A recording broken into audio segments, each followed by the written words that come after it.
Ahoy there! Welcome to the crew of Paranormal Parlay. We talk about the weird and strange and have a bit of fun doing it. So sit down, grab a pint, and enjoy the show. Dude, it's weird. Yeah. All right, guys. So welcome back to Paranormal Parlay with co-hostess with the mostest here, Cody CK Kits from Geeks Inherit the Earth. And then Hey, what's going on? Eric Brandt, he has his own YouTube channel on YouTube. It'll be linked below. Yo. My friend Mark Walcott and my sister JoJo. And tonight we'll be talking about cryptids. And if nobody knows what those are, it's the it's monsters like Bigfoot, the Loch Ness Monster, legendary creatures that science may still explain, So I guess we'll start tonight with Cody, since he's to the right of me on my screen. What do you got for us, Codis? All right. Tonight, I have a really good tale. Let me get a drink of water here real quick. Don't edit this, please. Edit the water. That's Edit the water. Edit the water. Make it Mountain Dew. So, tonight, my animal, my cryptozoological animal that I chose, or creature, if you will, is the Wendigo. Hollow eyes, a crown of antlers, deep hunger. It stalks its prey in the frozen north, pallid gray skin stretched across protruding bones. Once a man, perhaps, but now merely the crawling manifestation of cannibalism, of famine. It is the Wendigo. Man, Ooh, that's spooky. a hockey fan. We're the Wendigo. Up there in the frozen north, there's this there's a scary animal running around, and don't you know? So the end of the Wendigo. What is the idea behind the Wendigo? See a lot of Wendigo in pop culture. Earlier we were talking about supernatural. I think those showed up in one of the episodes. Wendigo also show up in Comics? the movie Ravenous. The movie Ravenous covers Wendigo, which we'll get into the Wendigo origin here in a little bit with the Wendigo psychosis, where that comes from. Also in comics, Wendigo from the first appearance of Wolverine, he fought Wendigo with the Hulk. And also the movie The Descent is a horror film, a fantastic horror film from the 2000s, and it's all about Wendigo in a sort of way. The idea behind the Wendigo is the legend has it that it is a creature born of famine in the frozen northern parts of the Great Lakes. Typically, the winters would be harsh. The Algonquin tribe had that if a person became hungry during those long, cruel winters and they feasted on human flesh, it would cause them to go crazy and develop supernatural powers of the Wendigo. We have two interpretations of the Wendigo as far as descriptions go. One is the more modern version that you may have seen over the last few years in art. More of the large beast with like a stag, like a deer head with the antlers, but it looks like a skeletal face with a furry body and very, very large. This creature is said to, when it eats, gain more power. So its ravenous feasting has to keep going on for it to be more powerful, because every time it needs more and more food, be larger and stronger.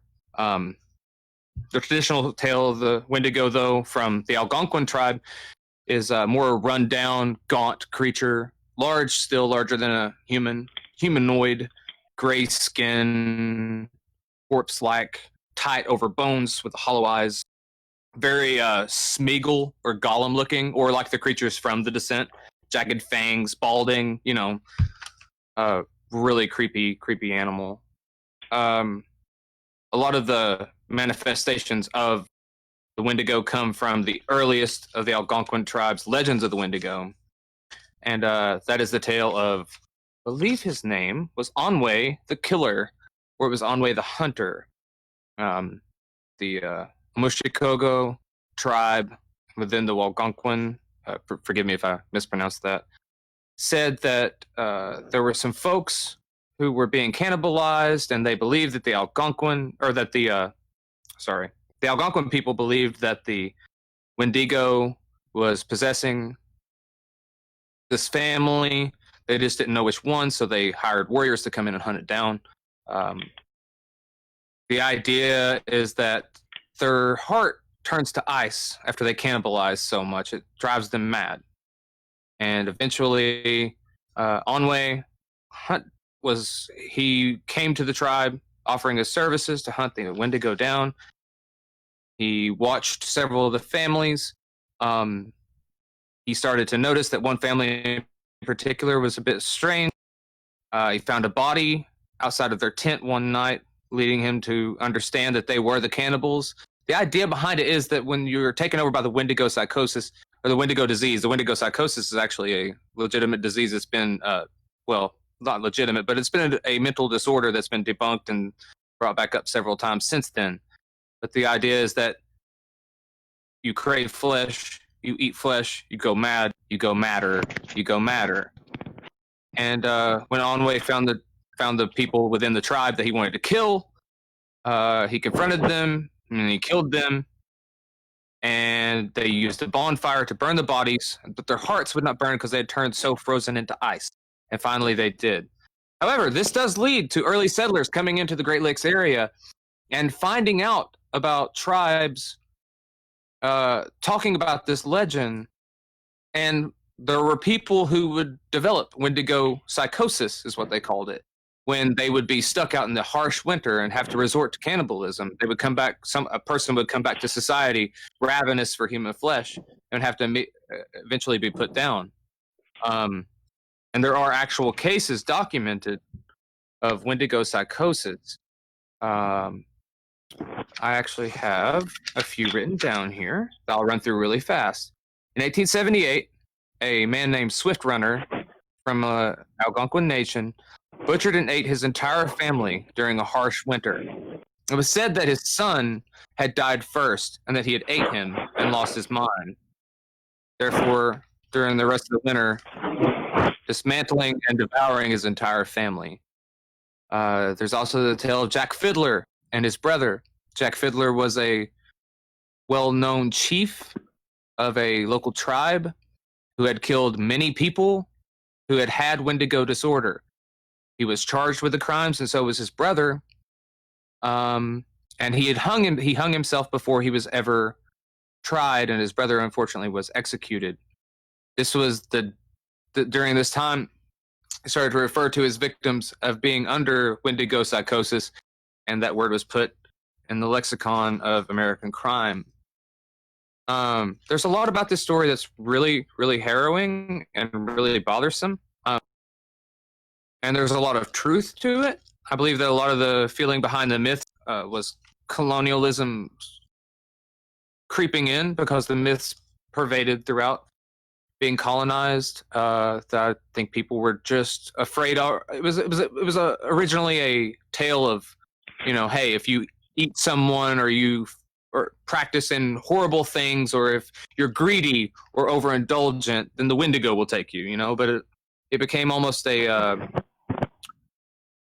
cautionary tale about colonialism in itself, where people's hunting grounds were getting smaller and smaller, and they were starving during the winters. The indigenous people were.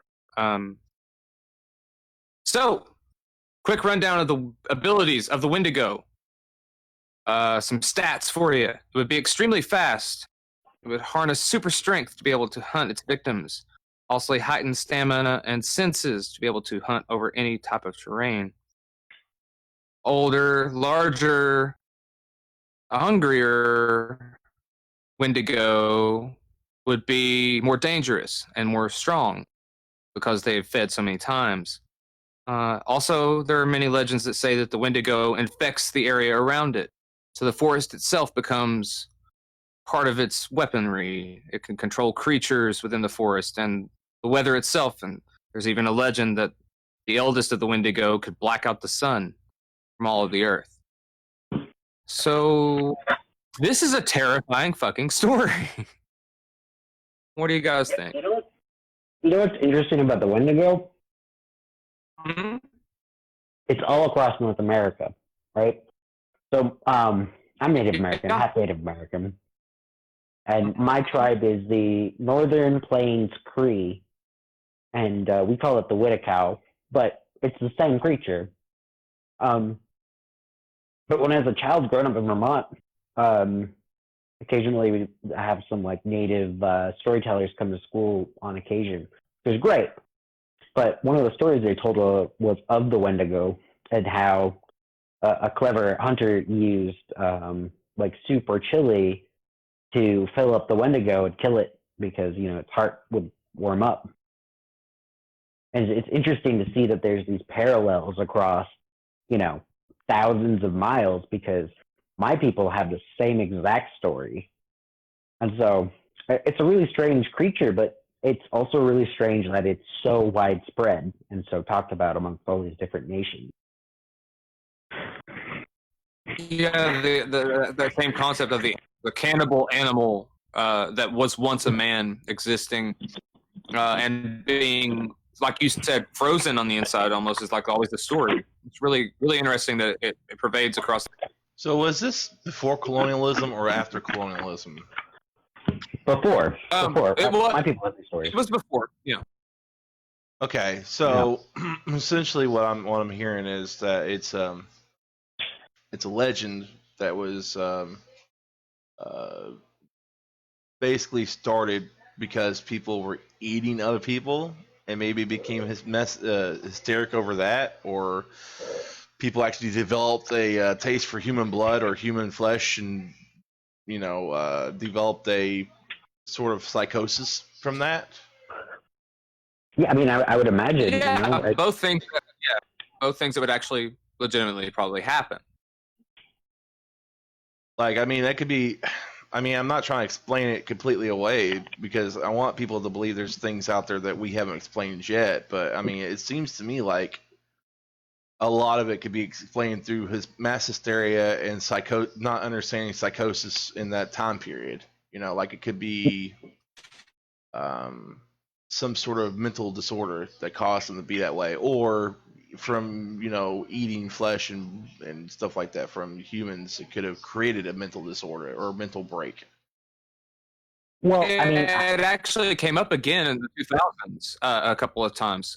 There's the story of, and a lot of this goes back to people who are visiting now in the frozen areas, still like around, Canada and the upper Great Lakes, from places like predominantly from their Asian males. They have this psychosis.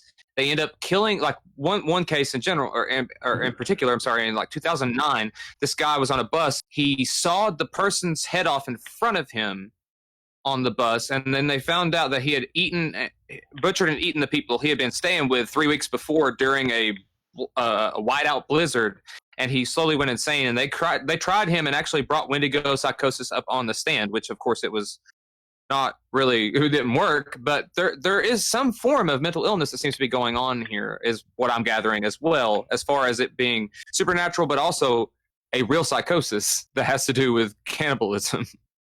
yeah, I mean, I absolutely, for sure, believe there's going to be there's got to be some basis in reality for this story, just because it crosses thousands of miles of terrain, before, European like horses and roads and stuff. So there's something there, and the story got passed along because it was something that everybody needed to watch out for. However that shakes out, as whether it's like a psychosis or if it's like an actual cryptid, who knows, Right. I mean, I think a lot of the stories and legends and things like that from the past are just really people trying to explain what was going on at the time period, more so than an actual creature. Like they were trying to explain it. They were trying to explain it in a way that they understood, and we didn't understand mental illness back then, or we didn't understand there are actually people who like to eat other people back then. I mean, that was kind of a taboo thing. So I mean, it could be a variety of different reasons why this came to be an actual legend, an actual cryptid, you know. But I think a lot of it could be explained away through just normal, deduction, rationalizing it in your head. Yeah. Well, imagine just the idea of let's just be rational and completely tell this story from a rational way. It will take me 2 minutes to tell it.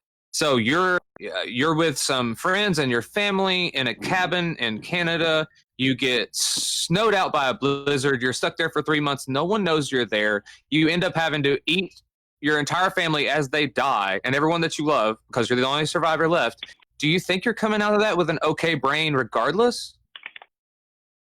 I wouldn't. Definitely not. Why no, dude? No, there would be no way. No.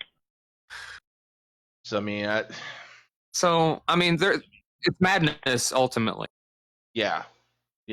It seems like to me like it would be some sort of psychosis or something like that. Like I don't actually imagine seeing like a Wendigo up close. Now I've seen pictures. There's a couple floating around, man, online, and I'm not really sure if they're real or not. From a trail cam, it kind of looks like what a Wendigo would look like. Have you seen those? Yeah. I've seen the bald head, glowy eyes, kind of gaunt, skeletal. Yeah. It's Well, that would track with being starving, though, right? Like, if you're starving, you're going to be gaunt, you're going to be pale, you're going to be like, have weird eyes, for sure. Yeah, but did that inspire that look itself? Like, well, duh, that's what famine would look like if it were personified. Yeah, I mean, because it definitely looks ultimately. Inhuman. Is it just? It looks definitely inhuman. Yeah. It don't look human. It looks humanoid, but it don't look human exactly. Humanoid. But I mean, it could be like a guy in a costume. It could be like a CGI effect. I don't know. You don't know these days, man. Like you could show video evidences of Jesus Christ of Nazareth coming back from the dead right now to somebody, and it'd be legit footage. But people would be like, "Nah, man, that's CGI." You don't know. You really don't know. That's Joaquin Phoenix. I don't know. That's Joaquin Phoenix. I mean. So I mean, you don't really. It's hard to have like legends and cryptids and stuff these days because everybody's got a camera. Everybody thinks that they know, everything there is to know about the world, what's underneath of it, what's in it.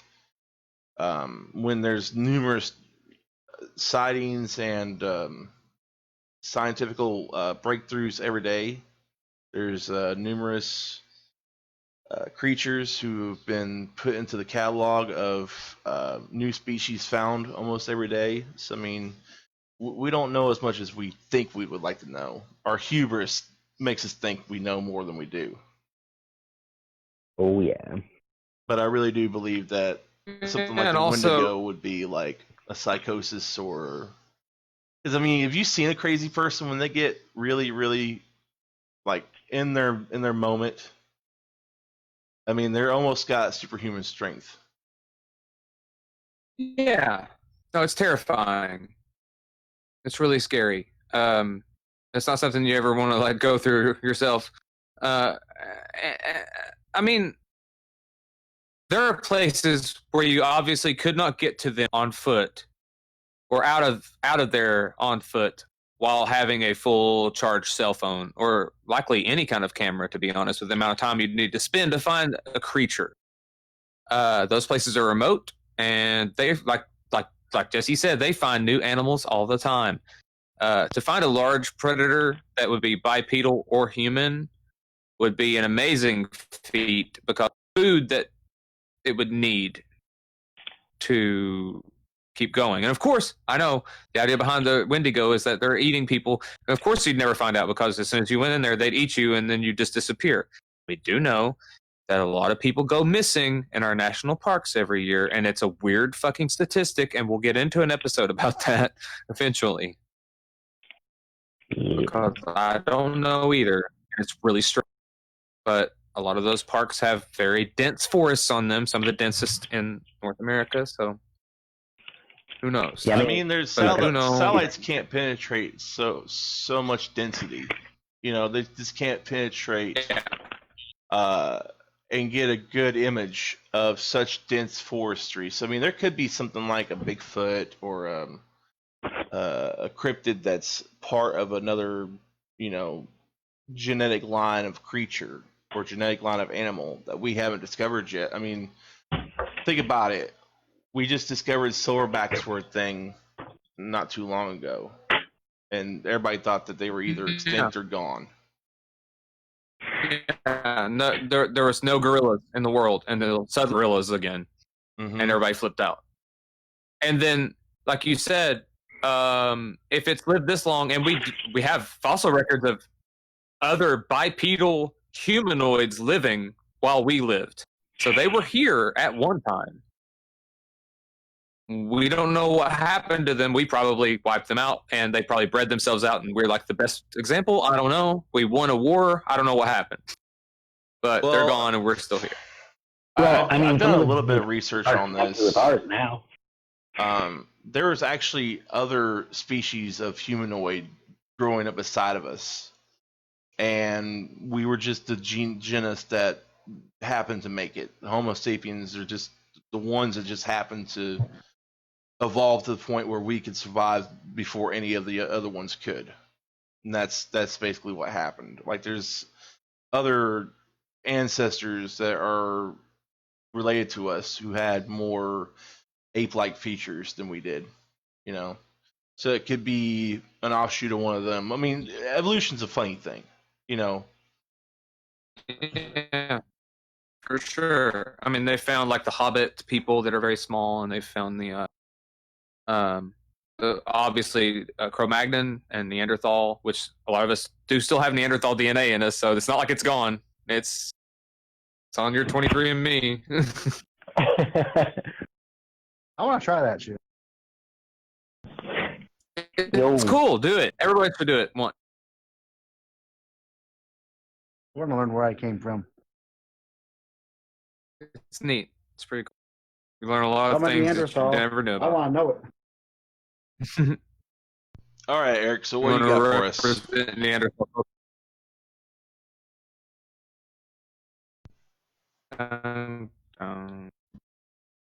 Eric. Eric? Sorry. Talk to us. It's your turn, dude. He's Sorry, guys. getting used to the mute. So I'm going to be talking about Champ, the Lake Champlain monster. So Lake Champlain is a large lake, a freshwater lake that sits along the border of New York and Vermont, and it spans a couple hundred miles, I think, or 125 miles.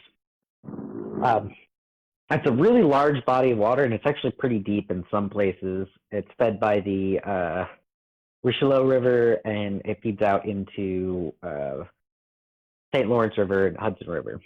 But anyways, so Champ is a cryptid, kind of like Nessie. It's a water-based creature, but the description of Champ is that it is a long, undulating kind of creature that swims by kind of, moving his body up and down in kind of like an S shape. So in that way, it's different from Nessie. And I think the earliest report of the monster is from 1819 about some sort of sea serpent that was about 200 foot long that they could see in the water away from them. And he just assumed that it was some sort of new type of fish. And so that's where Champ kind of, reared up from, 1819. And then from there on, there's sporadic reports of some sort of large creature in the water in Lake Champlain from time to time. You know, a lot of people have claimed to have witnessed it, and you know, many had claimed that this is definitely a thing that was real. You know, these are Vermonters. They're not exactly known for flights of fancy, or at least they weren't at that time. They were much more about, you know, being pragmatic and practical. Like flights of fancy were just wastes of time because you had to always be working on the farm in order to make it through the winters. And there's been sightings that have gone all throughout the 20th century, along with some moderate photo evidence of some sort of creature that looked like it was going through the water in that same kind of zigzaggy S shape, undulating, I believe is the term they use. But like, you know, I lived in Vermont for a good long time, and I knew people who had seen Champ in the water in Lake Champlain, because I lived right, like, I'd say about a 15-minute bike ride from the shores of Lake Champlain. And so there's a lot of stories about it, but like it's one of those cryptids that, you know, there's a lot of sightings, but, you know, not a ton of evidence. There was, I believe, an episode of Monster Hunters where they went to Lake Champlain and they used a fancy side scanning radar system to look for anything that would be large enough to qualify as Champ in the lake, and they couldn't find anything. And so, you know, the mystery is this a real creature, you know, with all these classic sightings, or is this somehow a trick of the water and the light and something that people think they're seeing, but it's not really there?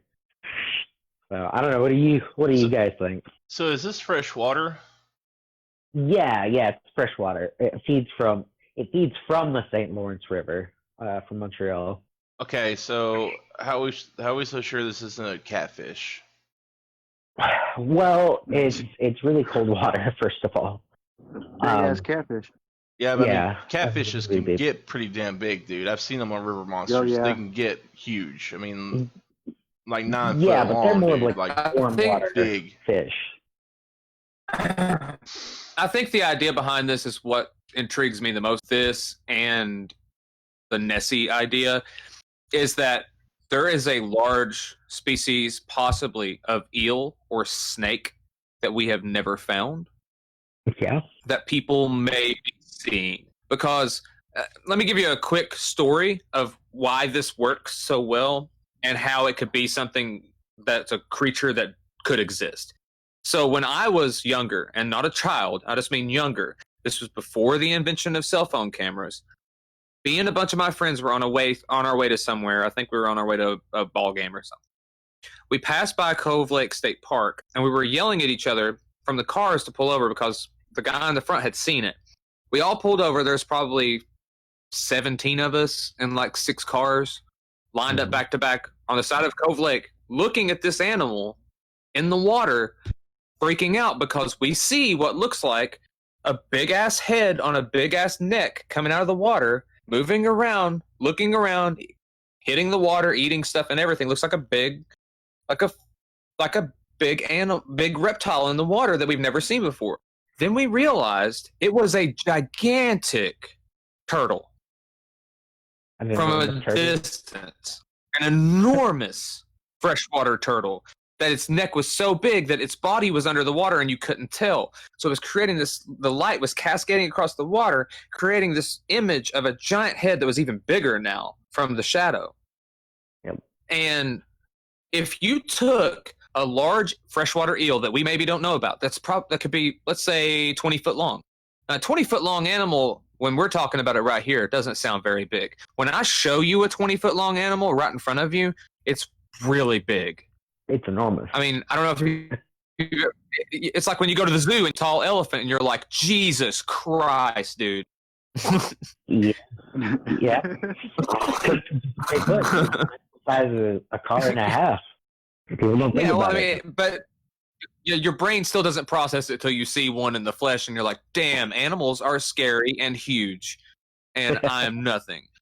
And like, so a 20-foot fucking snake, cold water freshwater snake somehow, being alive that we've never caught, or eel, probably eel, could get away from you, could hide into the depths of the waters, and when you saw it, it would trip you the hell out on a clear day. Just saying. No, I believe it. But I mean, like, the thing is like, we've been scanning the lake for so long, and there's no creatures that really fit that definition of 20 foot long or greater.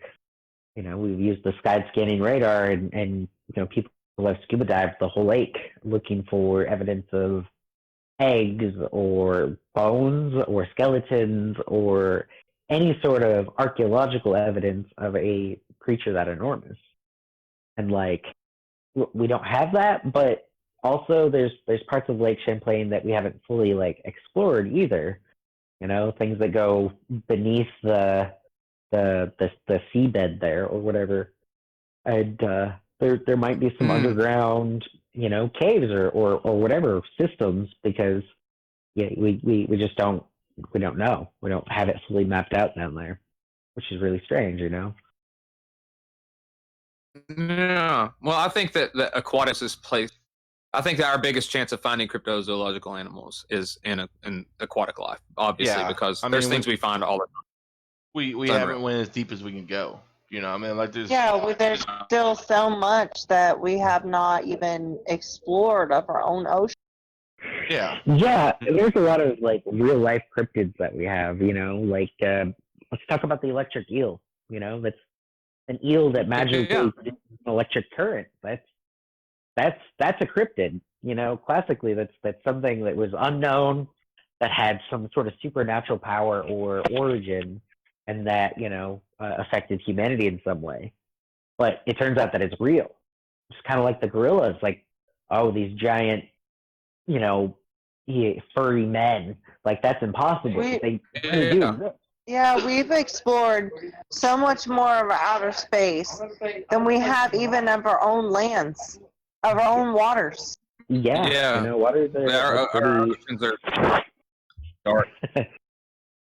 I think space is the final frontier. I mean, really, that's the Wild West. That's where we want to get outside of our own planet eventually. Like this is not going to sustain humanity forever. Even if we're doing that in a hurry now. I mean, even if we weren't polluting the air and all this other stuff, it still wouldn't sustain us forever, because stars die. So I mean, it could be millions of years down the road, but our star would die eventually, and we would have to move. There'd be no ands or buts about it. So in order for the species to continue, we have to keep thinking about jumping ship one day. Like, it's going to have to happen.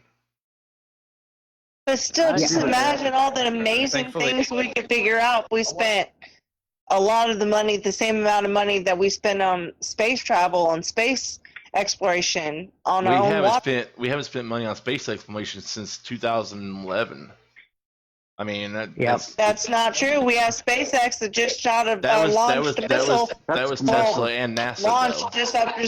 I know that was Tesla and NASA, though. Elon Musk. But we're still talking millions, billions of dollars. Elon Musk is flipping most of that bill, though. I mean, let's be honest here.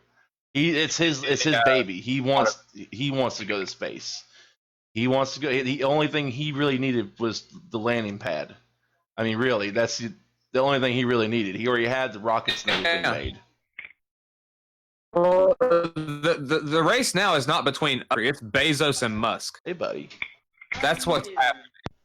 Jeff Bezos and Elon Musk are racing each other now to see who can colonize first. So you've got your Weyland-Yutani set up going now. You have two corporations fighting over space. So that's pretty much not the U.S. government anymore. It's not the U.S. and the Russians anymore. It's the big business. And space is very good, very big business, because it's infinite. Yeah, we'll be on Mars soon. Oh, yeah, for sure. We'll be on Mars. That's a good thing. But I mean, a terraforming things on this project planet. There are things on this planet that are amazing that we still need to find out about. Like you said, within the ocean, the coelacanth we just found a couple years ago. We thought it was extinct for 230-something million years. Fish with feet, basically. Really amazing animal. One of the hell. This leads right into a great idea. One of the subjects tonight is one of these very things, Jesse. Is it not? What's that? What? Sorry, I had my nephew talking to me. Oh, you're fine. I said one of the things that we're talking about here tonight is an oceanic cryptid. Mm-hmm. That you brought up. That's real. Yeah, that's real. But I mean, it's Very an real. easy way to explain. It's an easy way to explain what the legend is. Like, there's certain legends that can be explained away by creatures we already know about. You know. Yeah, but this creature is also fucking terrifying. Oh yeah. Oh yeah. So I mean, find out are real. Mark, you want to go? I can sure as hell try, man. Okay, Sure as dude, hell try. go for it.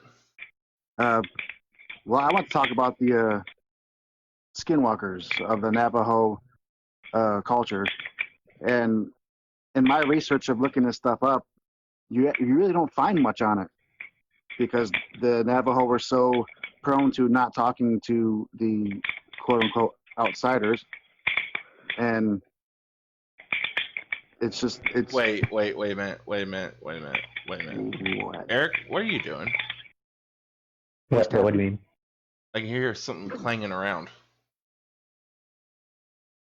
My bad. Like, are you, dude, if you're gonna beat off, like, mute the mic at least. You're gonna beat off, okay? Just, I don't want to hear it. Nobody wants to know. I mean, Nobody needs to know. You can participate. That's a private. I mean, I would mute my mic too. Okay. No. Everybody get in your mics and say, nut. Beat your meat. I need encouragement, honestly. Okay. I want to start a revolution around the country of whenever you find someone masturbating, go to the door and chant nut repeatedly. Please, for me. Thank Jesus you. Christ, Love you, America. dude. Hey, give me a second, Mark, before you start again. Just give me 1 second, okay? I'll be right back. You're fine, dude. Nut. Yep, I was about to say the same thing. Nut. Imagine how hard it would be. But even though that probably sounds a little weird because, I'm the sister, so I probably shouldn't say that. Right, for real. You know how much harder it would be, though? Like, how impossible it would be for someone to actually do that if people were just standing around going, nut. But I can't. I can't. My sister's at the door saying it. All of you are looking at me. Nut. It's hilarious. It's fucked up, but that's hilarious. It's funny. So like, why did my brother leave again? I have no idea. He always leaves me out, don't he? Okay. Everybody sounds better now. Mark was just listening. Do what? Yo. Said Mark was just listening. Oh yeah, I was just listening. I do that a lot. I like to listen. Mark is listening to what? Oh, I was listening to y'all's stories and shit. I really don't have much to talk about because there's really not much to find on this damn thing. Not as much as I thought. I mean, whatever you can say about it, I mean, it's fine. It doesn't matter. I mean, a lot of people know what they are. Do what? Do what? The skinwalkers. What? You know, there's legends of skinwalkers. Like if you really think about it, and across the board on natives, especially the Western Plains. Yeah. Like the tops of Well, Arizona and New Mexico. yeah.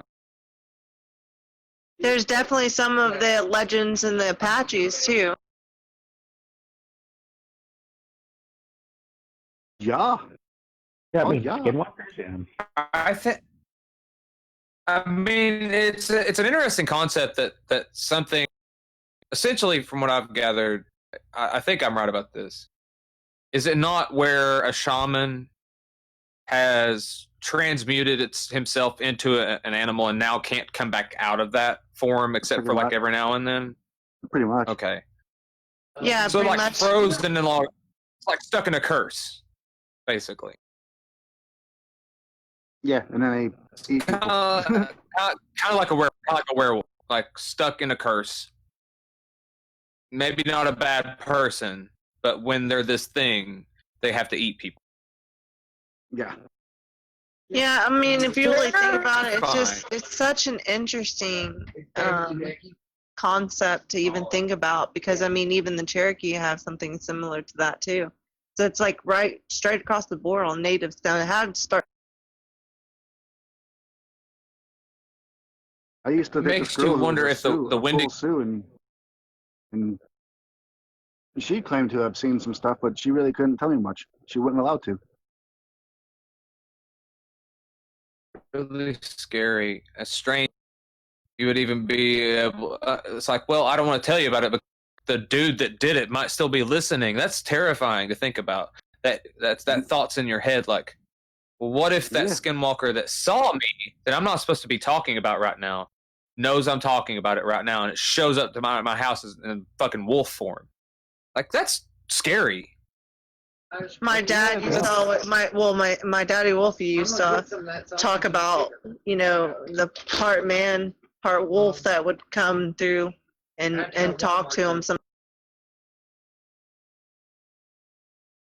Pretty So damn it makes you really wonder if like something of this if it really is some kind of hallucination hallucination.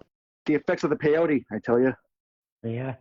Yeah, the weird thing about some of the information we found about skinwalkers over time was that they would have a human face somewhere on their body in addition to the animal face. And that's how you knew it was a skinwalker. Yeah, exactly. There'd be like kind of like a gargoyle belly or something, and that would be able to talk to you. The animal face couldn't talk to you, but the human face could. And so, there's a lot of oh my God! You see, there. That dog was Larry. How do you know that dog was Larry? Because that dog had Larry on his ass. That dog had Larry in his ass. Definitely Larry. Yep. That was definitely Larry. I seen his Larry face on the looking dog's hairy. ass. Larry looking hairy. Yeah. I mean, that's scary though. Like a face just somewhere you would suddenly, oh damn, is that a person too? I don't know, man. There's something about the idea of a person transmuting into an animal and then being unable to undo it, and that being a form of hubris. It's almost like another, like the Wendigo tale is all about famine. It's like that's almost the tale of, I don't know, like trying to hunt down too much power, being greedy as well, and ultimately the Frankenstein myth of Prometheus, if you will, that you got fire from the god, you stole fire from the gods, but now the gods will punish you for it, and you can't even hold the fire will burn you anyway. So it's very Frankenstein in that kind of way of that. Well, careful what you wish for, because you wanted to be as powerful as you could be, and now you turn into a wolf for 30 days out of the month. Lady Hawk. Sounds like Lady Hawk.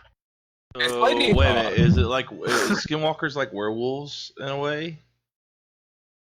They're shapeshifters. Yeah. Oh. Shifters, yeah.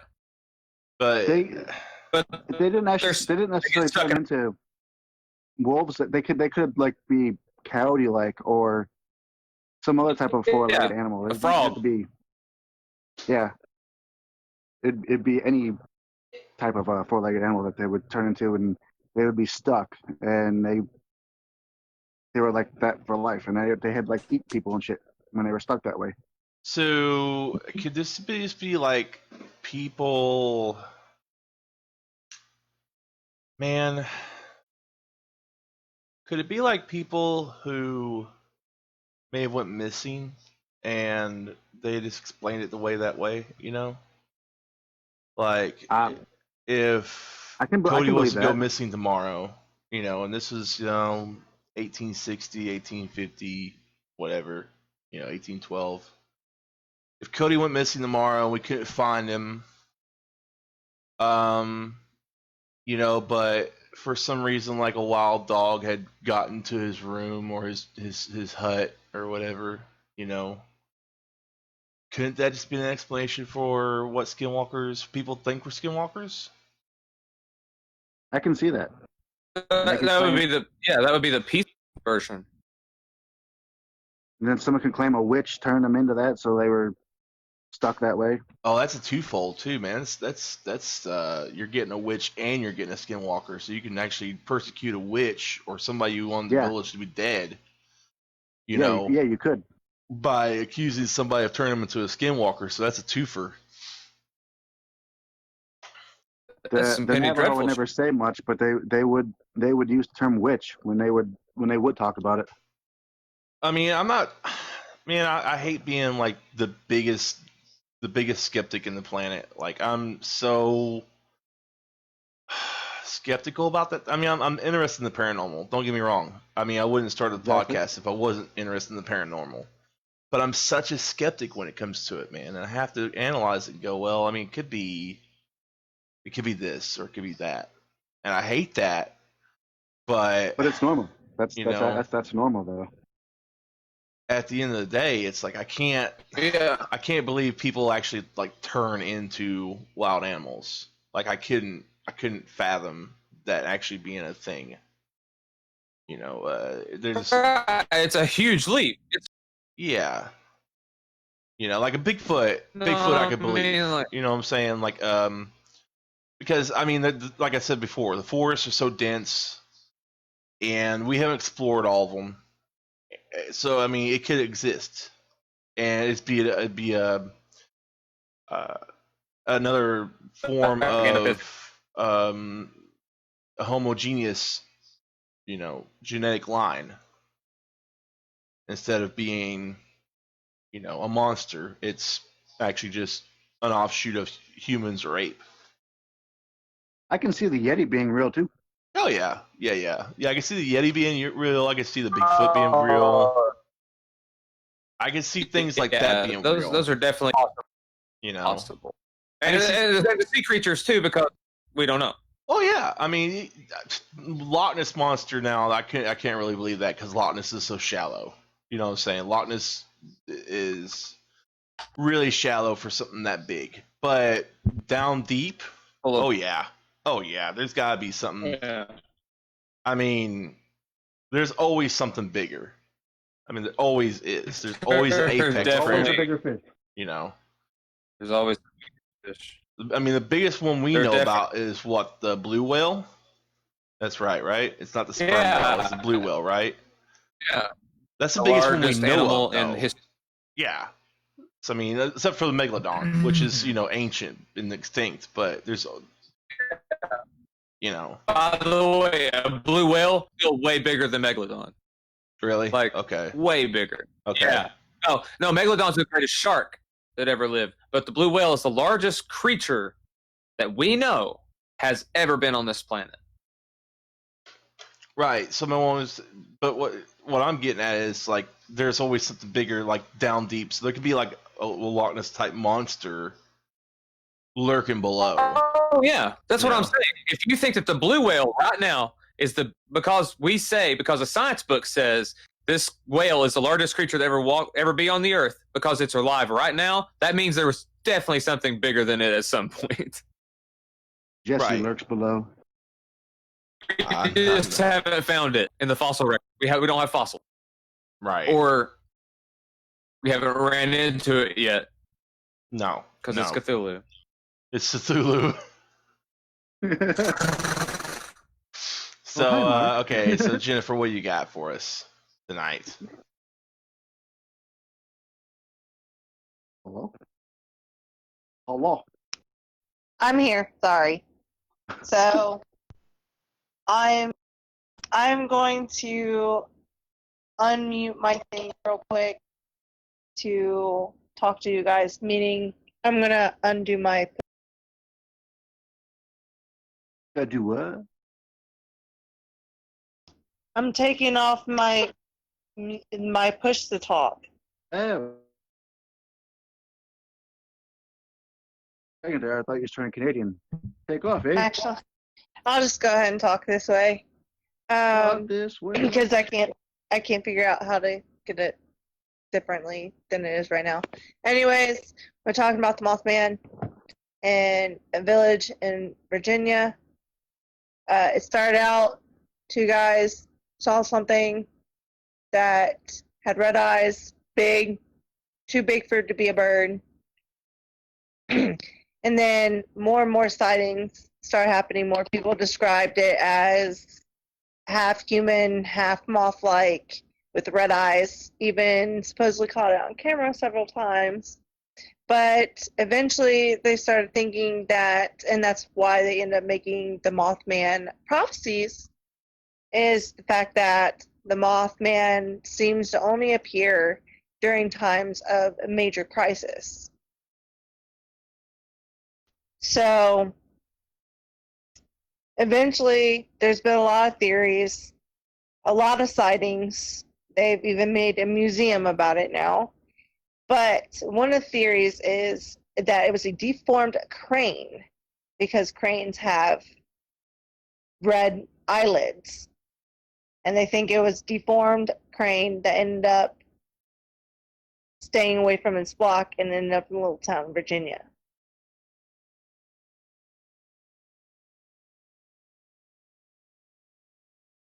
I can't hear anything from you, Jess.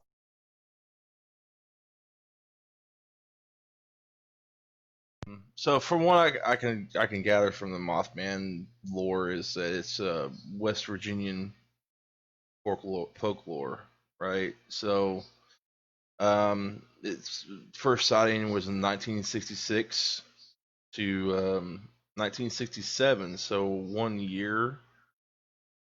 I mean, look, it could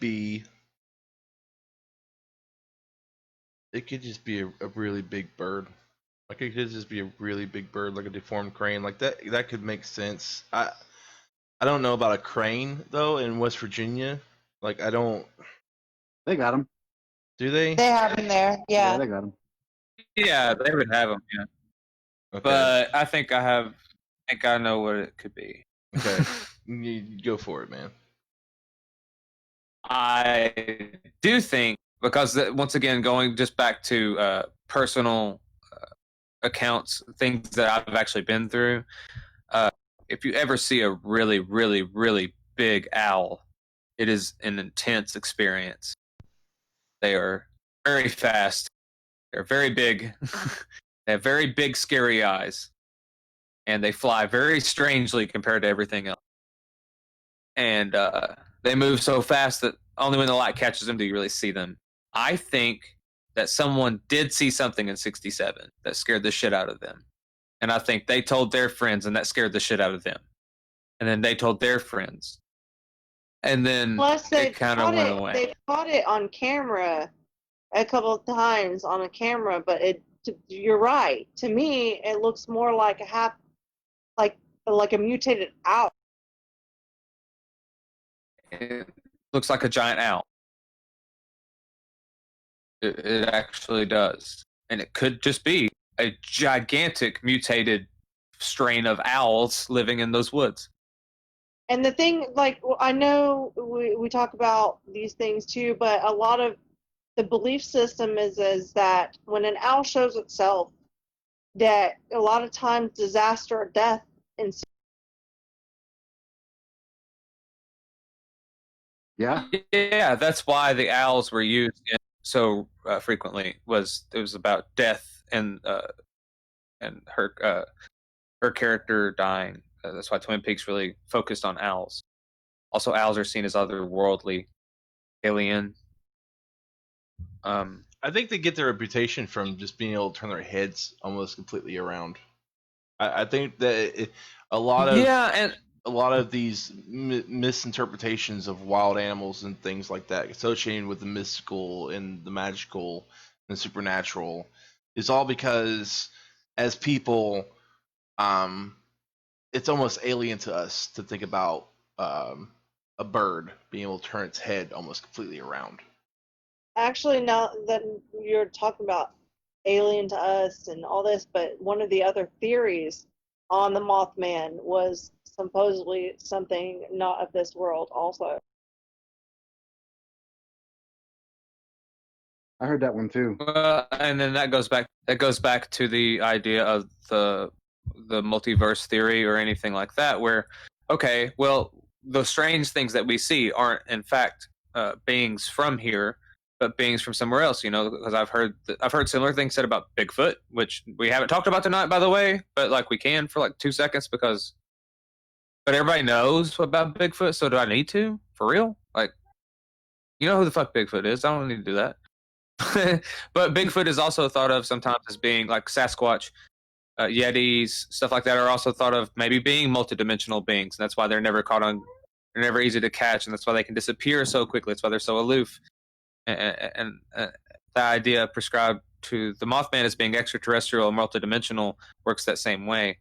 So they do kind of go hand in hand with everything that we talk about, because ultimately, and I know that the guys on Ancient Aliens got a lot of shit for this because the way they edited it around it, but the way we're talking about it is the way they were talking about it, is that all these theories kind of can work in one way or another, if you get what I'm saying. Yeah, I mean, also, I mean, a lot of our, brains try to focus on something that we can't make sense of, so we try to theorize it with things like, extraterrestrials or other beings or,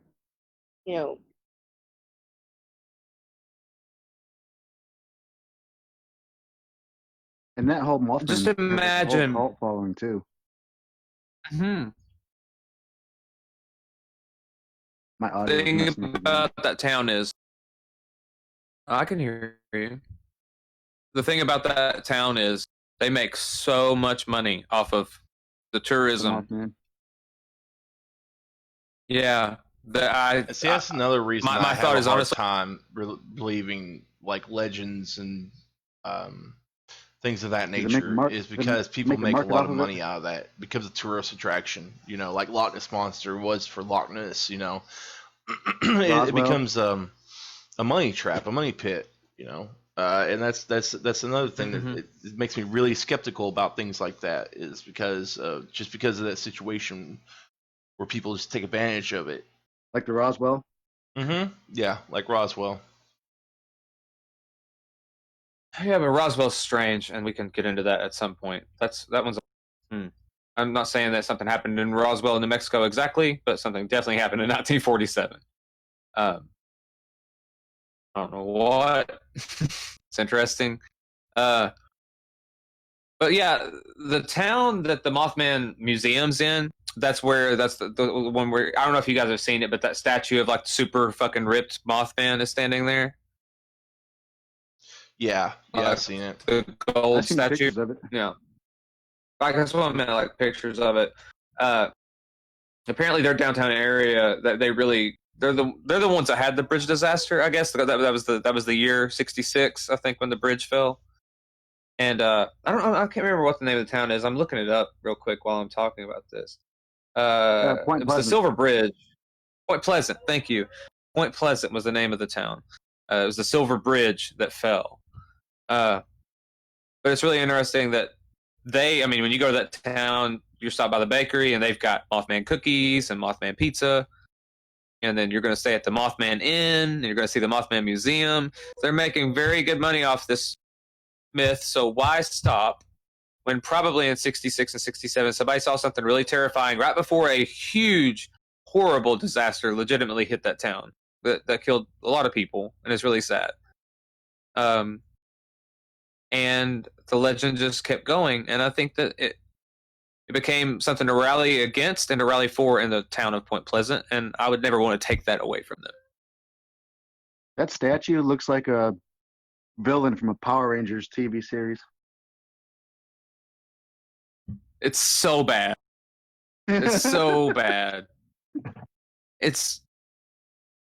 Look, if you're going to do an artistic representation of an animal, don't try to go like super in detail about their musculature if you're working with metal, because it looks weird. It looks like a bat suit every time you try it. Metal's from marble, leave it alone. I mean, sorry, not just metal, but muscle is from marble, leave it alone. Marble shows detail. Metal looks like crap, and that statue is hilarious. But I love it. Looks like a Power Ranger villain. It does. It looks like something I would have in my like, for people to see when they went in my house. Like, that's weird. Okay, he's got that. I don't know what that is. Big red eyes. It looks like a golden version of Black Manta. It does. The wings look cool though. No, look, if you actually saw that thing, if you actually saw that golden statue, if it looked like that in real life, you would shit your pants. It would be the scariest thing that ever happened to you. Oh yeah, I agree with that. Yeah. So there's Mothman. There's a Mothman. That's freaking sweet. You know what? Richard Gere did an all right movie with that. I say learn more about the Mothman. I like the movie too. I have a book here somewhere called The Mothman. I have the book called The Mothman Prophecies. I've read it a couple times. The story's really good. It's a really interesting story about loss and tragedy in a small town. But that was the point of the book. Was the Mothman story was a clever cover for the post-traumatic stress disorder that a large bridge collapse during rush hour can cause a small middle American town. It's actually really sad. So hey, if you're out in West Virginia, go visit Point Pleasant. I said that. Pleasant. Point Pleasant, and grab a Mothman cookie. Yeah, put that in a because shirt. they usually make them special cookies at that point. I don't know. I'm gonna cut that. That's horrible. That was a horrible joke. What the hell was I thinking? All right, guys. Jesus. Like it was simple. Hi guys. Man, one I really want to talk about tonight was one that we could kind of prove that we have proven exists, and that is the kraken.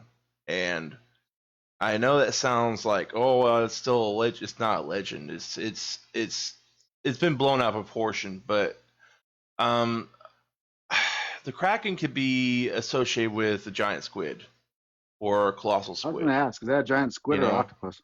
Because every story of the kraken essentially is overblown. It's the overblown fisherman's tale. All right. And the giant squid's been found. What got me into this is I told Cody this earlier. I'll just repeat it. That I was watching River Monsters. Okay. And I know this don't sound like it could be associated with the story, but it'll get there, Mark. Just trust me on this. It leads to that path. And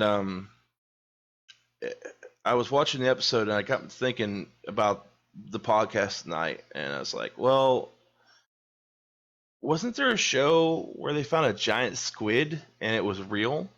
And it wasn't River Monsters. My wife said it was Monster Quest on what channel is that on? National Geographic or Discovery? It's called Nat Geo now. Is it Nat I Geo? believe that Monster Quest Monster Quest was on Discovery, but yes, he's also right that Nat Geo is what it's called. Okay, so I rewatched the episode, and man, I had forgotten just how big that thing is. Like, I mean, it's huge. And the guy on the show said something that kind of stuck with me. I kind of said it earlier, is that for every fish you see in the ocean, I mean, there's one that's bigger. And he was trying to make a point about the squid. For every one that you see in the ocean, I mean, you go further down, there's got to be one bigger. And then the footage came out, and this thing, man, it looked like Cthulhu's arms are wrapped around, come out of the depths of the ocean and started to like stretch out towards the camera. It was massive. So it got me to thinking, man, like, if it's that big, it could probably take down a smaller boat. A bigger boat, not so much, but it could take down a smaller boat, like a rowboat or something of that nature, that size. So it got me thinking that, well, maybe what if the sailors and things at that time period had saw like a giant squid or a colossal squid attack their ship or attack their schooner while they were out, and they just they exaggerated the story.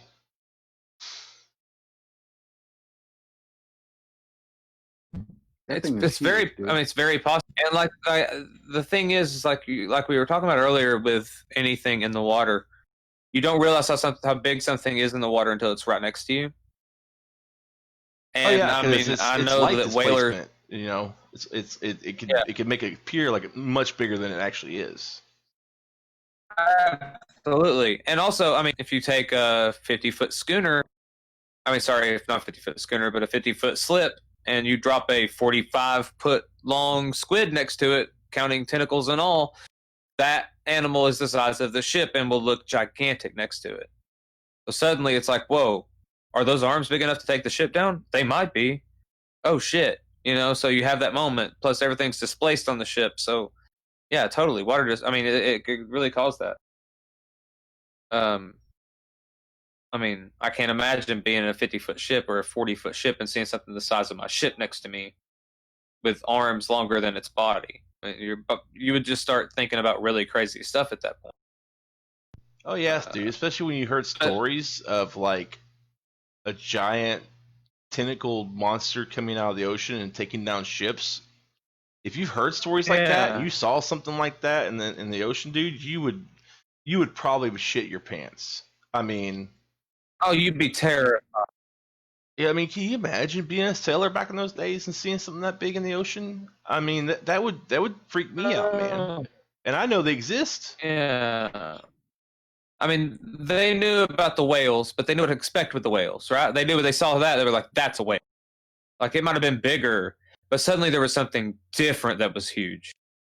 And that was the problem. Something so alien as a cephalopod. A weird creature suddenly beside the ship that could possibly take it down. Very intimidating. It's very scary. And very real. There was a movie in the 90s that came on TV called, it was a mini series. Had William Peterson in it from CSI. And the Manhunt movie. It was called The Beast. And came out in the mid 90s. It was a big NBC miniseries that had to do with a giant squid that was attacking, people, kind of like a Jaws type movie, a creature feature. They were in a big ordeal, and then that was around the time when everybody was talking about, well, they're catching giant squid, and the only way they catch them is because typically basically all they ever found was bodies for years, because they'd be dead already, because they do stay down really deep, and when they come up, that's because they're dying, usually. I was watching so to get footage of something. Oh, go ahead. On Nat Geo, where they were bringing up a giant grouper fish, or I think that's what it's called, and it lives so far down deep in the ocean that as it was coming up, it's like its eyes popped out of its head, and the pressure change is what killed it, not just pulling it out of the water, just going so far up in the water killed the damn animal because of the pressure change. That's typically what happens with the squids. Too. They're dying if they're caught at that point, coming up so fast. Yeah, but with the squids, it's sort of like whales, man. Like when they go to pass away, they usually end up beached. And that's the thing is most oceanic life, if it's about to die, besides like fish, they'll usually just get eaten by another predator. But something big that don't really have a lot of predators around that's actually going to take it on. When it dies, I mean, I've seen numerous beached whales, man, numerous beached whales, all because they just went there to die. Yeah. Well, you mentioned that, and that's interesting. They find beached whales from time to time that are large and deep-dwelling whales, such as sperm whales, that have humongous punctures in them and tentacle marks that would match animals that are way bigger than anything we've ever seen. I'm pretty sure. I mean, I'm pretty sure that giant squid have attacked blue whales, sperm whales, like colossal squids. Yeah, and it probably have attacked ships because they thought they were, like blue whales or sperm whales. No, they definitely attack them because they find sometimes like giant beaks in whales' bellies that are just too big to be on anything else, Right.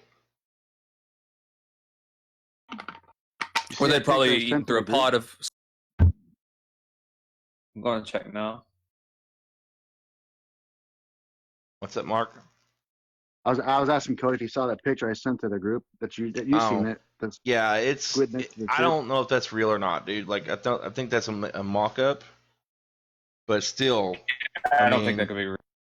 Even if it's like even if it's like half that size, man, it's still pretty intimidating. Yeah. Yeah, I mean, if you saw something like that, you'd be done. Yeah.